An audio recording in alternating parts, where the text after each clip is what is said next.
Hey, it's Dr. Deal with 5 reasons not to believe what you heard about a person unless you experienced it yourself. There's a lot of rumors and gossip about things, about people, and sometimes people won't like other people because of what somebody else said. And even though we know that that's immature, sometimes what they say kind of makes you do a double take and you may start to distance yourself from that person, and that's not fair. And that leads me to number one.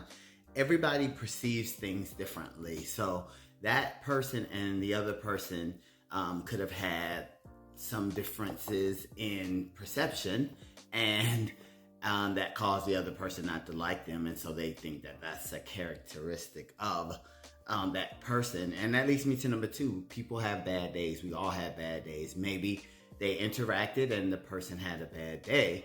And so you shouldn't just jump on that bandwagon when you're hearing information about a person. And that leads me to number three, is some people just don't get along. They have personality clashes. That doesn't mean that you're going to clash with that person. Maybe y'all become the best of friends. It just depends. And that leads me to number four. There's some untruths or some false information out there about you. And so you don't want people to just assume that because you had a negative experience with one person that's your personality and that's what happens. And no, y'all just didn't get along. Maybe things just didn't work out.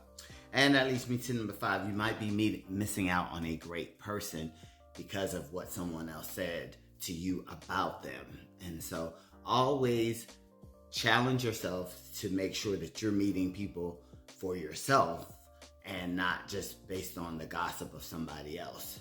Because you never know the true story. You're only hearing one side of a story. And that's my tip. Have a great Monday and a great rest of the week.